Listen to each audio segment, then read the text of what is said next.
पाकिस्तान जब भी कुछ चीज़ें आती हैं तो उसमें लिखा होता है कि ये पाकिस्तान के लिए है। ठीक है। अभी हाल ही में पाकिस्तान ने कोई आर्टिलरी शेल्स एक्सपोर्ट किए, अच्छा। जिसके ऊपर बड़ा शोर पड़ा हुआ था कि जी ये पाकिस्तान ने यूक्रेन के लिए किए। मगर वो जो एंड यूज़र सर्टिफिकेट था, जो पाकिस्तान ने एंड यूज़र सर्टिफिकेट दिया है, वो अमेरिकनों को दिया है कि ये अमेरिका जा रहे हैं। जी जी। अब वहाँ से आगे कहीं चले जाएं तो पाकिस्तान की कोई जिम्मेदारी नहीं है। हाँ। तो मगर वो थे यूक्रेन के लिए, ठीक है। तो इस किस्म की चीज़ें चलती रहती हैं। तो अमेरिकनों ने ये देखा कि ये इसका मतलब है कि भी कहीं इन्वॉल्व है। अच्छा। उनका ये शक है कि पाकिस्तान ने भी ये टेक्नोलॉजी चाइना से ली हुई है, पार्ट्स भी आते हैं चाइना से, और हो सकता है कि ईरान ने किसी तरीके के साथ ये पार्ट्स पाकिस्तान से उठा लिए हों, क्योंकि डायरेक्ट तो मिल नहीं सकते थे। बिल्कुल। तो फिर उन्होंने आगे ये हूथियों को भेज दिए, और फिर क्योंकि पाकिस्तान किसी तरीके से एक ट्रांजिट कंट्री बन गया है, जिसके ज़रिए ये हथियार पहले पार्ट्स यहाँ आए, यहाँ से फिर आगे गए, तो इसलिए पाकिस्तानी भी इन्वॉल्व हो गए, वो 4 पाकिस्तानी जो हैं। तो ये अमेरिका का ये शक था कि शायद इसमें ये जो कंपनीज़ हैं ये सप्लाई कर रही हैं पार्ट्स टू पाकिस्तान, एंड वहाँ से ये ईरान जा रहे हैं, ईरान से ये यमन जा रहे हैं। अच्छा, अब तो उन्होंने ये डिटर्मिन करके उन कंपनीज़ के ऊपर सैंक्शंस लगा दिए। उनके अकाउंट्स जो हैं ये चाइनीज़ कंपनीज़ के अमेरिका के अंदर या जहाँ भी उनको सीज़ कर लिए, और अब ये कंपनीज़ जो हैं कोई तजारत नहीं कर सकती, ठीक है, किसी उस मुल्क के साथ जिसके साथ अमेरिका के तल्लुकात हैं। क्योंकि अमेरिका का लॉ ये कहता है कि अगर हमने आयशा के ऊपर सैंक्शन लगाई है तो आयशा नजम सेठी को अगर माल देती है तो नजम सेठी जो है ना वो भी गिल्टी है, वो नहीं ले सकता, बिकॉज हमने आयशा को सैंक्शन किया है। अगर नजम सेठी आयशा से माल लेगा तो नजम सेठी भी फिर जिम्मेदार है। हाँ, बिल्कुल ठीक है। तो उन्होंने ये किया, और अब ये वो कह रहे हैं जी कि इन कंपनीज को उन्होंने बैन कर दिया। पाकिस्तान ने प्रोटेस्ट किया है कि जी हम भी इनसे लेते हैं, तो हमारा तो डिक्लेयर्ड है सारा कुछ, जो हमारा अपना वेपन्स प्रोग्राम है और जो कुछ है, कोई पाबंदियां नहीं है इन चीज़ों पे, तो ये क्यों आपने ये तो प्रोटेस्ट किया है। अच्छा, क्योंकि इशारा ये हो रहा है जैसे कि पाकिस्तान कोई इनडायरेक्टली कोई ईरान को कुछ दे रहा है। इशारा अमेरिकनों का ये जैसे माजी में भी इस तरह के शक की बुनियाद पर कार्रवाइयां होती रहता है, चीज़ें चलती रहती हैं।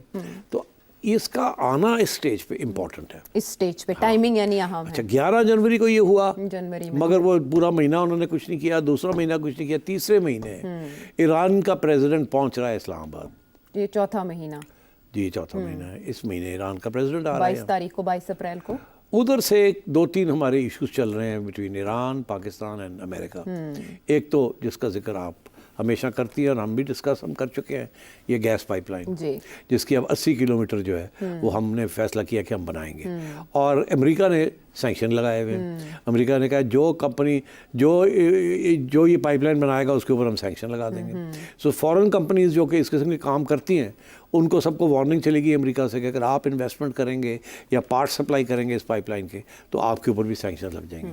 और वो कह रहे हैं हम पाकिस्तान को इजाज़त नहीं देंगे ये करने की, ठीक, क्योंकि ईरान पे सैंक्शंस हैं। पाकिस्तान ने ये कहा कि हमने अमेरिका को लिखा है कि ये हमारी अपनी ज़रूरत है, हमारी लाइफ एंड डेथ मैटर है। जैसे पानी हमारे लिए लाइफ एंड डेथ मैटर है, गैस भी हमारे लिए लाइफ एंड डेथ। तो इसका ईरान के साथ वो ताल्लुक़ नहीं है आप वाला, हमें तो ये हमारी ज़िंदगी मौत का मसला है, एनर्जी क्राइसिस हमारी, हमें तो प्लीज़ लेने दें, ये हमारे ऊपर ये सैंक्शंस जो है ये इसको ख़त्म करें। तो भी उन्होंने नो नहीं किया, हम हाँ किया ना नो किया, उनका मौक़िफ़ अभी भी यही है कि आप नहीं कर सकते। ठीक है। ईरान का प्रेसिडेंट आ रहा है, ईरान के प्रेसिडेंट के ऊपर मेरे हिसाब से 3 आइटम है एजेंडे पे। अच्छा, पहला आइटम ये है कि ये गैस पाइपलाइन, तो क्या आपने हमें कोई 20 साल पहले वादा किया था, अग्रीमेंट की थी, आपने अभी तक इसको आगे नहीं बढ़ाया। आप ये कहते हैं कि अमेरिका की वजह से आप ये नहीं आगे बढ़ सकते क्योंकि उन्होंने धमकी दी हुई है। तो मगर आप ये बताएं कि इसके अलावा कोई आपने अमेरिका के साथ कोई नेगोशिएशंस की हैं, कोई माजरत की पर मांगा है कि ये किया है वो नहीं किया, और अगर नहीं तो फिर हम आपके ऊपर पेनल्टी लगाएंगे, आपने तो वायदा किया हुआ है हमारे। और वो पेनल्टी रेकोडिक आप भूल जाएंगे, रेकोडिक के ऊपर 12 बिलियन की डज लगनी थी या 10 बिलियन की डज लगनी थी, यहाँ तो 18-20 बिलियन की डज की ईरान थ्रेटन कर रहा है। जाहिर है अगर वो इंटरनेशनल आर्बिट्रेशन में जाता है तो हम तो उड़ जाएंगे। तो मैं ये इसलिए ये हमारे लिए बड़ा इंपॉर्टेंट इशू बन गया था। अमेरिका को भी पता है इस बात का, this is very important to us. Iran president ये डिस्कस करने आ रहा है कि जी फिर क्या कर रहे हैं आप पाइपलाइन के बारे में, पहली बात। दूसरी बात मैं आपको ये बता रहा हूँ, क्योंकि ईरान के लिए ये सैंक्शंस तोड़ना बहुत इंपॉर्टेंट है।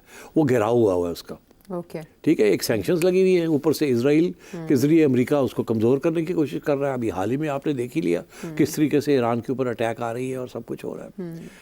और तीसरी चीज़ जो कि आज के एजेंडे पे होगी फिर इस दफ़ा इस ट्रिप के दौरान, वो क्या, वो वही है जो कि ईरान के बॉर्डर के ऊपर बलोच सेपरेटिस्ट जो है वहाँ हमले कर रहे हैं, जिसकी वजह से 2 मिसाइल मारे उन्होंने फिर हमने 2 मारे। मगर वो अभी भी उस एरियाज में, बॉर्डरिंग एरियाज में वो ऑपरेट कर रहे हैं। वो हमारे खिलाफ ऑपरेट नहीं कर रहे, वो ईरान के खिलाफ ऑपरेट कर रहे हैं।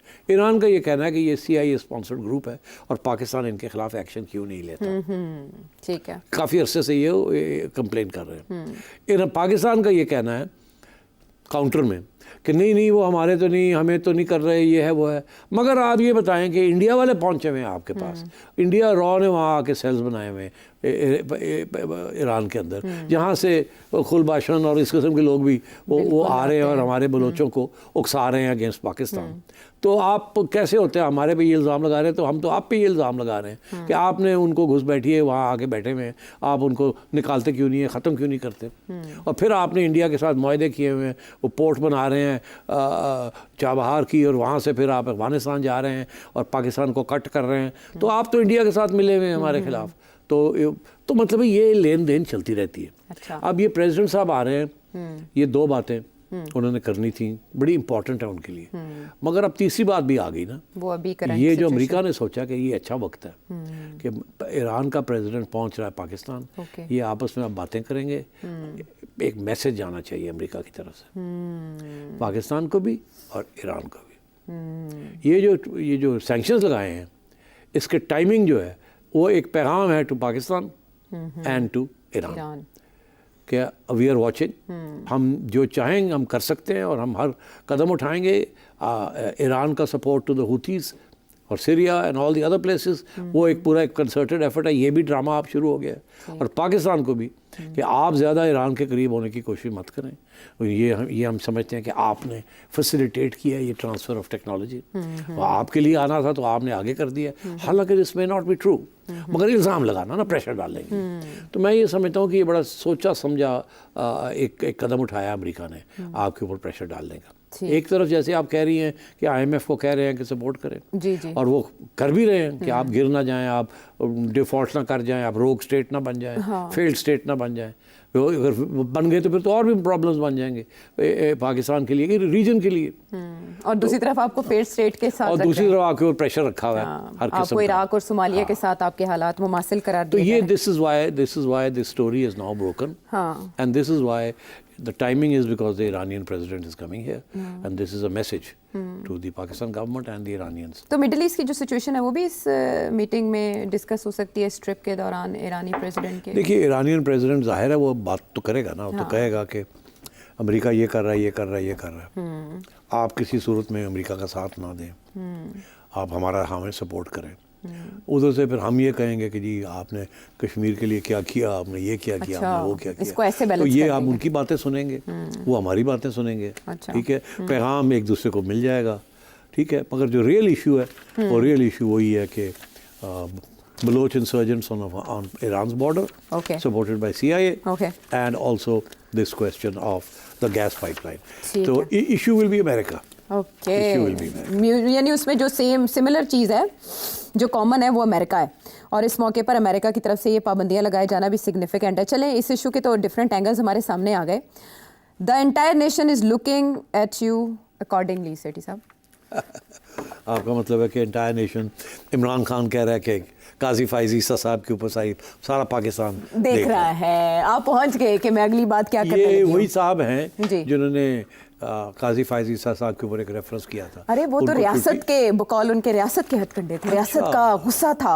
अच्छा, हाँ, उसकी वजह से उनके खिलाफ वो ये सेकंड लास्ट पैराग्राफ जो है वो उसमें बता रहे हैं कि आपने भी तकरीबन कुछ बरस पहले फेस किया था स्टेट की का गुस्सा और खान state साहब की- ने फैसिलिटेट किया। हाँ, ये नहीं उन्होंने लिखा कि उन्होंने ये आपने ऐड कर दिया। नहीं, वो तो देखिए ना, खान साहब और स्टेट जो थे एक थे ना, हाँ। सेम पेज, तो इसी को कहते थे ना। Same page। तो हर चीज़ जो स्टेट करती थी वो खान साहब कहते थे हम मिलके कर रहे हैं, हाँ। हमें तो फख्र है। वो तो वो ड्रामा था ना। आज वो कहते हैं कि नहीं, हमें तो पता ही नहीं था वो क्या रहा है। वहां से आ रहा था। हाँ, तो अब वो अपना जो खाता बंद करके तो वेट स्टेट का करें। खाता। लेकिन उम्मीद उनको उन्हीं से है जिनके खिलाफ वो रेफरेंस गया था किसी जमाने में। हाँ, तो क्या वो कह रहे हैं 6-7 पॉइंट? जी, 7 पॉइंट्स हैं। उन्होंने कहा है कि अभी तक तो हमारी कोशिशें सारी बेकार गईं, ये भी उन्होंने लिख दिया, लेकिन 7 पॉइंट्स हैं और उसमें उन्होंने तोशाखाना का भी जिक्र कर दिया, फिर बहावल नगर इंसिडेंट का भी जिक्र कर दिया, फिर 6 जजेस इस्लामाबाद हाई कोर्ट के उनके लेटर का भी जिक्र कर दिया, फिर उसके बाद जितनी भी डिटेंशंस हुई हैं या जो ट्रायल चल रहे हैं उनका भी जिक्र कर दिया, फिर कमिश्नर रावलपिंडी डिवीजन जिन्होंने रिजाइन किया था 17 फरवरी को, उसका भी जिक्र कर दिया, सीरीज ऑफ पिटिशन जो पाकिस्तान तहरीक इंसाफ की तरफ से गई हैं उनका भी जिक्र कर दिया, रिजर्व सीट्स के मामले पर जो किरदार रहा उसका भी जिक्र कर दिया,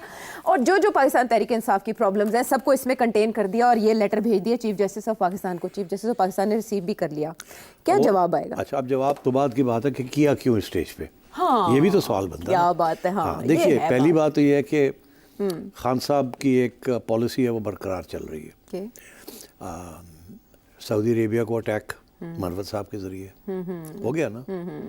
लेकिन वो बाकी इमरान खान साहब ने खुद भी डिसोन कर दिया, उनका नहीं, नहीं disown करना। नहीं हाँ, किया। लेकिन वो हवा में रह गई ना। देखो, ऐसी होता है ना, एक तरफ से करवा दिया, दूसरी तरफ से कहा मैंने तो किया ही नहीं। जी जी, ऐसे। अब मरवत साहब को बड़े अहम है ना, उनके बहुत बड़े लीडर हैं, उनको उसका रिवॉर्ड भी मिल गया है, उनको पब्लिक अकाउंट्स कमेटी के हेड का नॉमिनेशन भी आ गई है जी, पीटीआई की नामजद कर तरफ दिया से। गया। ये सबसे इंपॉर्टेंट पोस्ट है इन द ऑपोजिशन, और वो मरवत साहब को दे दी उन्होंने, किसी और को नहीं दी।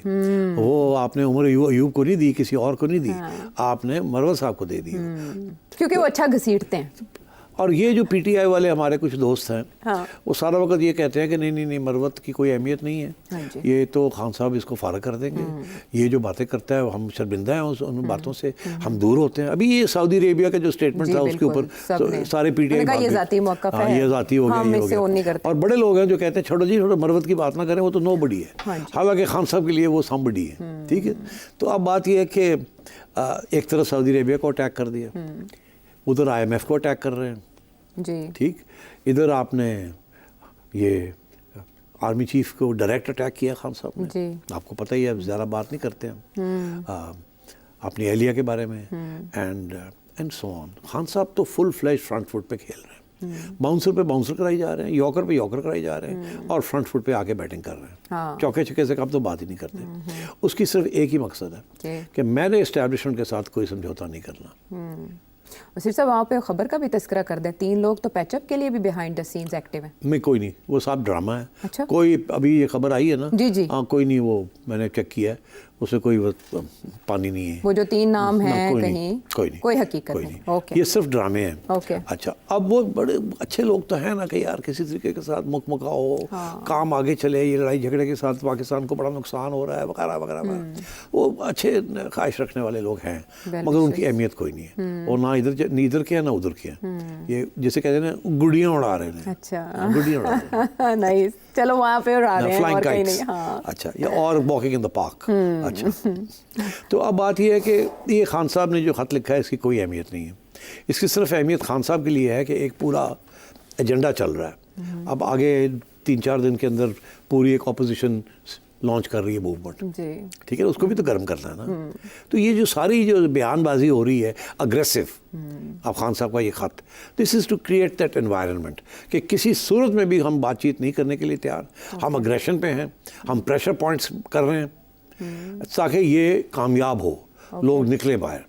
ये ना कोई हो कि जी खान साहब बैठ गए हैं या खान साहब कुछ और चाहते हैं और ये नहीं हो रहा, वो नहीं हो रहा, कन्फ्यूजन दूर करने के लिए। Okay. तो this is why this letter was written at this time. And बाकी आपने सवाल पूछा कि काजी फायज़ ईसा साहब क्या करेंगे। काजी फायज़ ईसा साहब ये पकड़ के अपनी फ़ाइल में लगा देंगे। अच्छा। और कुछ भी नहीं करेंगे। अच्छा। उसकी वजह यह है कि इस किस्म के ख़त की कोई अहमियत नहीं होती। या तो पिटिशंस में जो इश्यूज होंगे तो पिटिशंस ऑलरेडी चल रही हैं, चल रही हैं। जी, जी। और फिर मैं अगर काजी फायज़ ईसा हूँ तो मैं सोचूँ, अरे भाई तुम कौन होते हो ये कहने वाले, तुमने तो you are part of the problem not part of the solution. आप ही ने तो यहाँ तक ले आए हमें जहाँ जुडिशरी के साथ ये हुआ और ये हुआ, ये हुआ। खान साहब के ज़माने में जुडिशरी के ऊपर ठीक ठाक प्रेशर था ना, जिस किस्म के फैसले आ रहे थे वो एक्स चीफ जस्टिस से, ठीक है ना, 2017 के बाद तो वो सारे जजेस जो थे वो तो बड़े प्रो पीटीआई थे, और उस वक्त के जो जुडिशरी थी उसको आप इंडिपेंडेंट तो नहीं कह सकते। और यही काजी फायज ईसा साहब हैं जिसके ऊपर इमरान खान साहब ने एक रेफरेंस भी फॉरवर्ड किया था, प्रेसिडेंट साहब, इनके प्रेसिडेंट साहब ने किया वो तो कहीं गोशा नशीन हो गए। हाँ, तो अब तो गायब हो गए कर के, जो उन्होंने जाके हीरो बनते फिरते ने। सो अब बात ये है कि I wouldn't pay too much attention to this. ये उसी किस्म की चीज़ है जैसे खान साहब ने खतवात इधर उधर लिखते रहते हैं, या वो अमेरिका में कांग्रेसमैन को ढूंढते फिरते हैं कि जी कुछ करो कुछ करो, या IMF को लेटर लिखते हैं। मैं IMF को लेटर लिखते हैं। मैं समझता हूँ इसके ऊपर कोई कोई रिएक्शन नहीं आएगा, कोई रिस्पॉन्स नहीं आएगा। लेकिन जो एहतजाजी तहरीक शुरू हो रही है और मौलाना फजलुर रहमान साहब जिस नौयत की बयानबाजी करें आने वाले शोज़ के लिए, वो होगा इंटरेस्टिंग, भी डिस्कशन करेंगे। लेकिन हमारे पड़ोस में क्या चल रहा है और अब की बार 400 पार कैसे होगा।